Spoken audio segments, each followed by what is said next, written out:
3시 44분이고요. 시장은 코스닥 조금 뭐 어마어마한 강세로 2.16%의 강세, 상당히 큰 강세죠. 잘 마감이 됐고, 유가증권 시장이 18포인트로 낙폭이 좀 확대되면서 마감이 됐습니다.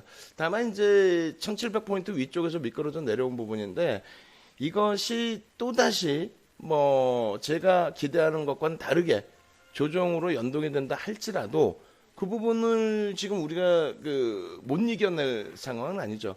그러니까 가장 중요시 놓고 보셔야 될 부분이, 만약에 이제 조정으로 크게 연동이 된다라고 했을 때 이것이 말 그대로 기존의 말처럼 대공황이 오는 거냐. 지금 그 단어는 거의 없어졌죠. 뭐 대공황이 온다, 기술적 반발력이다, 뭐 여기서 정리해야 된다, 이런 거는 시장 분위기에서 거의 없죠.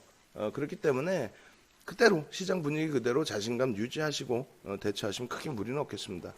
종목군들별로는 이제 최근 들어서 뭐 어차피 단기 공략주를 강도 있게 들이지를 못했고, 뭐 3월 9일 정도 기억이 나는데 3월 9일 정도에도 뭐 마크로젠을 선물로서 드리면서 나머지 부분, 그날이 좀 히트였죠. 7종목 올려드렸는데 그중에 4종목이 상한가, 마크로젠이 상한가 찍고 내려오는, 그래도 26%인가요? 어쨌든 그 흐름이 어제 오늘 똑같아요. 최근 들어서 뭐 셀트리온 제약 그랬고요. 셀트리온 제약이 월요일 폭등, 그러고 나서 수요일 목요일, 수요일 장중 상한가, 목요일 상한가, 뭐 이런 식으로 굉장히 강한 흐름이 연출이 됐습니다. 화요일 수요일인가요? 예, 그렇게 돼 있고. 그리고 이제 그 과정 속에서 시젠 쪽의 흐름도 만만치 않죠. 트럼프 대통령의 진단 키트 뭐 지원해달라, 이런 코멘트들이 노출이 되면서 시젠, EDGC, 수젠텍, 오늘 같은 경우 파미셀, 신풍제약 전부, 셀트리온 제약도 뭐 장중 변동성 확대까지, 또 PCL까지도 엄청난 강세를 띠면서 상한가로 마감이 다 됐습니다. 일단 중요한 부분은 사실 1월 말 이후에 2월 3일 날 중국장 개장되고 오히려 이제 중국장 8% 마이너스에서 7%로 끝나고 다음날 강력한 반등이 나올 때, 그것을 기점으로 해서 이제 시장의 흐름은 테마주가 끝나는 게 맞습니다만, 요번 코로나 바이러스가 이제 조금 더 확장이 돼 버렸죠. 특히 이제 우리나라에서도 그렇게 되면서 관련주들이 좀 기사회생을 했고, 거기에서 이제 테마주들의 바뀜은 좀 있었죠. 교육주로도 옮겨가기도 하고. 결론적으로는 최근 가장 마지막까지 이제 살아남은 쪽이 시젠, 이런 쪽의 기준이 됩니다. 다만 이쪽도 사실은 펀더멘탈적인 요인이 아니라 심리적인 요인이 더 크기 때문에 항상 주의를 해야 돼요. 단기 공략 이외에는 접근하기는 좀 버겁다. 그래서 어제의 기준대로 한다면은, 어제의 기준은 갭상승이 이제 크게 떠올려진 상태에서 EDGC 정도가 강보합권, 거기서부터 이제 뭐 20%대 강세까지, 그렇게 해서 7,000원대 초중반, 7,000원 말 정도, 8,000원 수준까지도 편입의 기준이 된 거고, 오늘 뭐 어제에 이어서 상한가 진입이 됐는데, 오늘 기준에서는 접근 범위가 어려웠죠. 오히려 이제 어제 오늘 기준에 시장 같은 경우는 편입하기가 조금 버거웠다면, 또 오늘 기준에 GC가 편입하기 조금 버거웠다면, 오늘 기준은 그나마 수젠텍, 그죠? 수젠텍이 8% 급등 이후에 상한가.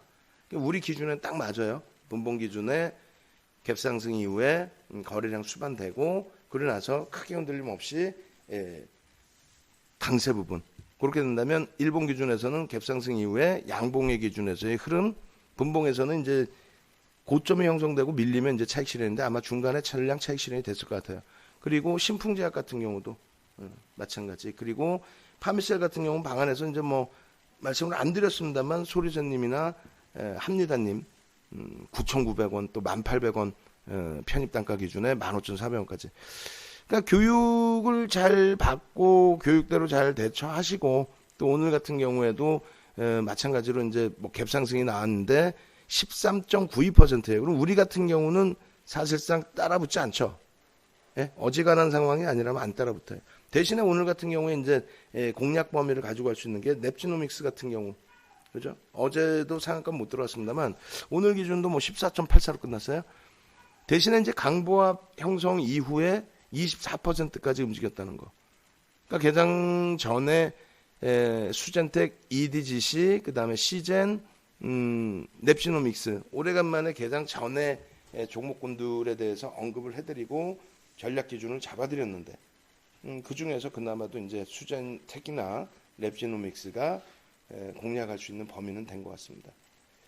이러한 흐름들을 바탕으로 해서 오늘 주력주들이 또 IT 쪽들이 버겁게 움직였다 하더라도 긍정적인 시각 가져가십시오. 이런 종목군들은 언제든지 나와요.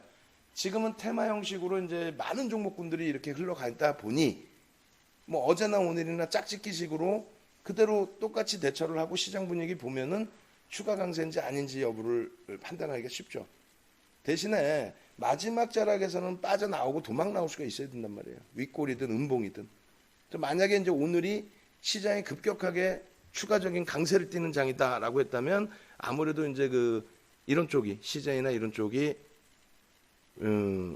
상한가가 아닌 눌림목의 흐름 혹은 약세 반전의 흐름까지 연출이 될 수 있었을 거예요.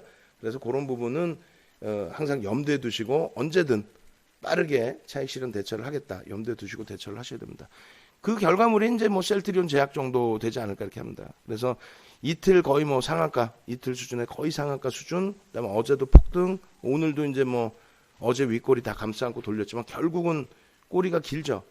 그렇게 되면서 고점이 25%까지 상승이 나왔고 저점이 5.97%까지 개장 초에 눌렸던 범위. 30% 등락이에요. 시가총액 2조 이상짜리가. 장중 기준에는 뭐 2조 5천억, 2조 6천억까지 막 움직였겠죠.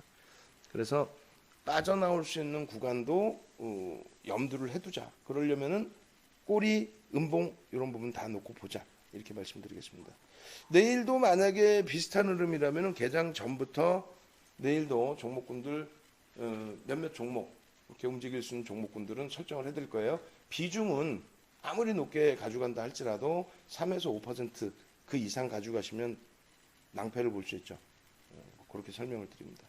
그런데 주력주나 업종 대표주는 어차피 이제 주력 기준을 IT 업종, 그 다음에 의약품 업종 뭐 이렇게 보시라고 말씀을 드렸어요. 그래서 IT 업종 쪽에 주력 기준을 설정을 하고 의약품 쪽은 우리가 공격적으로 들어가지는 않지만 그쪽의 흐름을 테마 쪽, 이슈 쪽으로 설정을 해서 놓고 대처를 하자 이렇게 말씀드린 부분이죠. 여전히 유효하고요. 그다음 제일 중요한 부분이 이제 업종 대표주의 기준이에요. 그러니까 업종 대표주의 기준에서 오늘 몇몇 업종을 보여드렸어요. 예를 들면은 뭐 현대차다. 자동차 기준에서 가격 반발력이 엄청났지만 수급 부분이 좀 뒷받침되지 않았기 때문에 추가적인 강세 부분이 나오려면 수급이 좀 개선되는 게 확인돼야 된다. 그리고 이제 눌려졌을 때 되돌릴 수 있는 여력이 조금 제한적이다. 이런 부분 말씀드린 거고 그것이 이제 대한항공 같은 경우도 사실은 마찬가지가 된단 말이에요. 대한항공의 수급 부분은 사실상 조금 지금 현재 상태는 부담스럽습니다. 원체 이제 미국 쪽 항공주들의 강세 때문에 오늘 뭐 연동성을 주다가 좀 꼬리를 달았는데 일단은 어찌됐건 수급 부분 확인하자. 그 밖에 이제 뭐 금융 쪽이라든가 금융에서도 뭐 선별을 해야 되겠습니다만 금융 쪽에 보험, 금융지주사, 증권사 그 중에서는 수급이 충분히 긍정적으로 유입되고 있는 종목군들이 있어요. 예? 그래서 IT 다음으로 업종 대표주 보실 때 수급이 뒷받침되어 있는 금융 쪽, 그 다음에 또 화학업체 중에서도 수급이 좀 뒷받침되는 쪽이 있는지의 여부 그런 식으로 대처를 하신다면 이번 추가적인 강세장이 나올 때 소외되지 않을 거예요. 오늘처럼 좀 아쉬움이 남는다 할지라도 시장 뭐 1700 근처에 놓여져 있으니까 자신감 가지시고 금요일 내일 잘 대처하고 그리고 다음 주 다시 추가적인 랠리 나올 때 주도 업종이 어떤 쪽이 될지 잘 예측하면서 마무리 지으면 될 것 같습니다. 그리고 한진칼 같은 경우도 오늘 굉장히 아쉽게 한 10% 강세를 띄다가 아쉽게도 밀려내려와서 음봉으로 마이너스로 형성이 됐는데 어제 공방 나왔던 45,000원 대비해서 월등하게 이제 밀려 떨어져 내려온 부분은 아니죠. 그런 맥락에서 좀 긍정적으로 해석하시고 내일 정기주총 때의 변동성 부분은 가급적 위쪽으로 나와주기를. 그리고 그 이후에는 이제 뭐 비중 조절에 대한 전략을 다시 잡아서 대처해 드리도록 하겠습니다. 자, 고생하셨습니다. 야간 무방 때 뵙도록.